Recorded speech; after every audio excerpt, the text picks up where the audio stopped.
In a move that sent shockwaves across South Africa's already heated political landscape, Democratic Alliance heavyweight Helen Zille broke her silence this week and did so with words few ever expected to hear.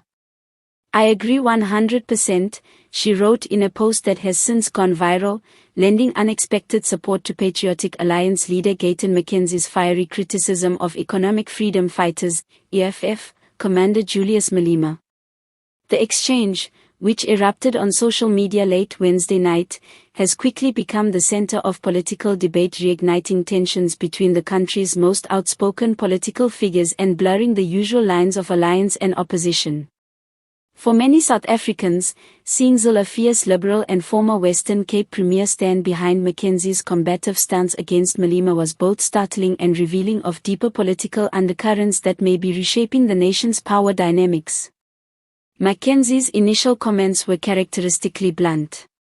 The PA leader accused Malema of thriving on chaos and weaponizing poverty to build personal power.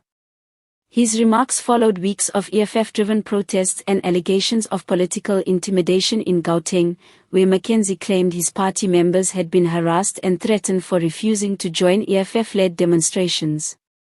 Malema talks revolution, but what he really wants is submission, McKenzie declared in a televised interview. He doesn't fight for the poor, he fights for control. While political leaders often clash with Malema, what shocked many was Helen Zille's immediate and public endorsement of McKenzie's critique. Within minutes of his comments trending on X, formerly Twitter, Zille reposted the video clip with a short but emphatic message, "I agree 100%. The post gained thousands of retweets and set social media ablaze, with users divided between praise, outrage, and disbelief. For some, Zille's statement was an act of courage, a rare moment of cross-party honesty in a political climate thick with rivalry and distrust.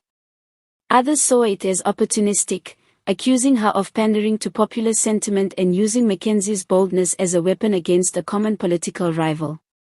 Political analysts have been quick to dissect the implications. Dr. Thembisa Makona, a political science lecturer at Wits University, described the moment as symbolically significant. What Zille did was not just agree with McKenzie's words, she aligned herself with a narrative that seeks to challenge Malema's dominance in the national conversation. That's huge. It suggests that even leaders from vastly different ideological backgrounds are beginning to find common ground in their criticism of Malema's tactics.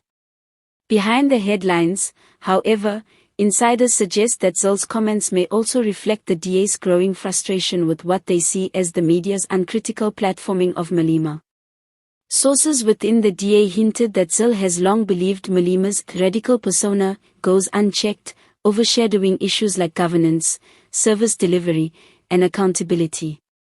Her support for McKenzie's remarks could therefore be read as both personal conviction and political strategy, a signal that the opposition is prepared to confront Malema's influence more directly. McKenzie, never one to shy away from controversy, responded swiftly to Zille's endorsement. "Helen Zille gets it," he posted. "This is not about politics, it's about calling out hypocrisy. South Africans deserve truth, not theatrics." Malema's camp, predictably, did not take the alliance lightly. The EFF issued a scathing statement, accusing both Zille and McKenzie of unholy collaboration aimed at undermining revolutionary politics. "These are desperate politicians clinging to relevance," the statement read. "They fear the EFF because we speak truth to their privilege." Yet amid the noise, one undeniable fact remains: the conversation sparked by Zille's forward comment has exposed just how fractured and fluid South Africa's political alliances have become.